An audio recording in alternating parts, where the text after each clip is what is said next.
and physical level when they're in pain, rather than saying, hey, you're okay, when they're not okay. Yeah. How to address that, how to match them. Because if someone is not okay and we are saying to them, you're okay, we're actually not acknowledging their pain, and they end up feeling even more alone. Okay. Completely invalidating. Especially based, that's right.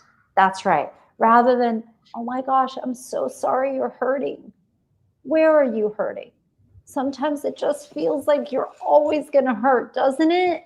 And then the kid or the adult goes, I'm doing that right now. Yeah. that's it. And it's like being able to be with ourselves when we're in pain, being able to be with others when they're in pain, rather than abandoning them and ourselves. Because every time we're trying to push our pain away and we turn it into, it's just a muscle spasm, it's just a bone, it's just a misalignment, it's just a posture, rather than connecting it to the wholeness of everything, where it's me. This is me. This is my life. This is my choices that I'm making that are no longer working. Then we get into an empowerment place, because then we can make different choices and we can do things differently. We can connect to our sensuality and our femininity. We can connect to our breath. We can connect to the cosmos. So, an exercise I like to share with people in how to just go beyond the mind. Okay, how to just be able to connect to that space and that spaciousness where we can start receiving our soul knowing and our intuition, a place where we can go beyond our conditioning, a place where we are connected to that bright future. Okay, what we must do is first slow down. Second, focus on the energy that surrounds us rather than being so locked into our body.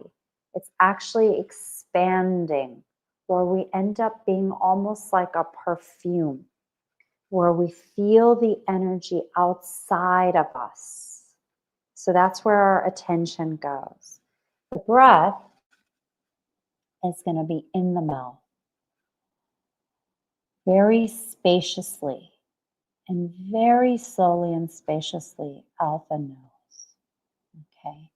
And as we connect to that breath, we are going to bring that intelligence of our heart.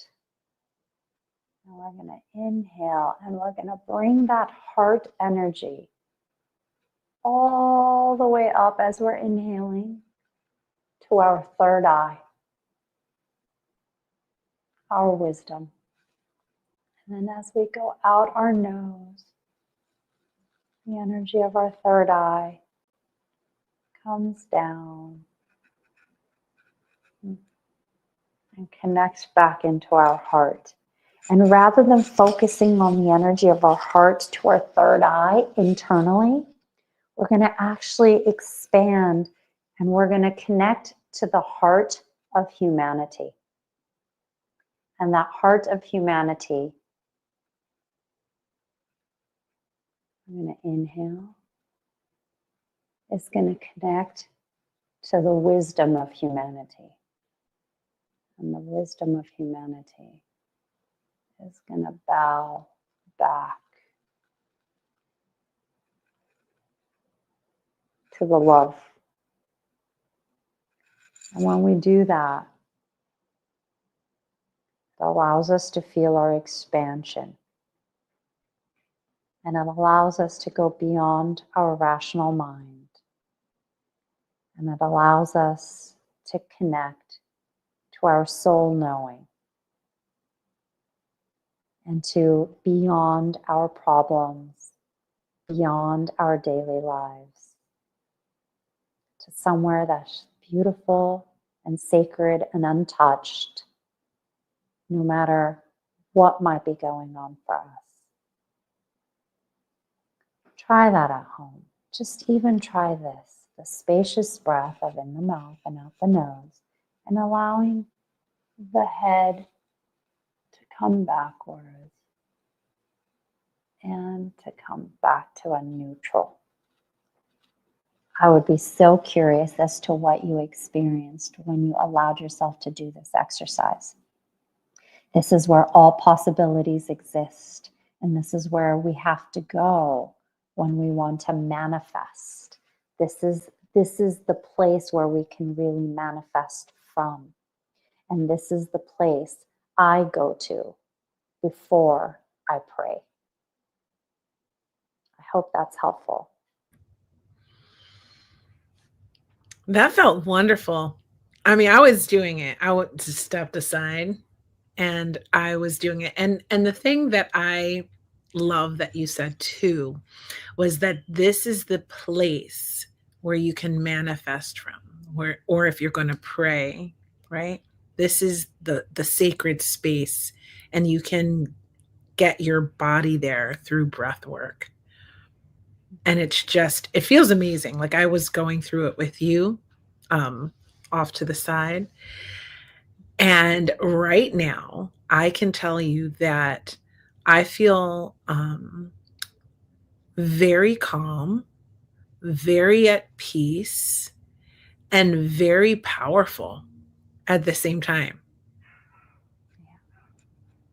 Yeah, because that's when we are living and accessing our neurology and life and perspectives from an eagle-eye view. A lot of times we might also be in pain because if we are a futurist, we are meant to be expanded to the future already. Okay? And if we spend so much time in the past, if we spend too much time being scrunched into our body and we're not including our body in the expansion and connection to the greater life, that can be painful. Because pain can happen when we're not living life in our nature also. So this helps us connect to beyond ourselves, and it helps us connect to the bright future that has already happened, that we can just step into. Beyond our conditioning, beyond our traumas, beyond our limitations. Felt like a channeled message. It was awesome. I feel so good after that experience and just listening to you talk, right? And you know what? Rob has a question for you. So, hi, Rob. Thanks for asking your question. Oh, if you're Rob, listening on the podcast, it says, how does that work in practice for emotional pain? Because you can listen to this in podcast form too. for emotional pain, what we do is we gotta make the facial expressions. Okay. So when we are experiencing emotional pain, we really need to allow our facial muscles to show that emotion. So I always say to my clients, imagine you're scuba diving and you're not able to use words. And you have to show your scuba diving partner what you're experiencing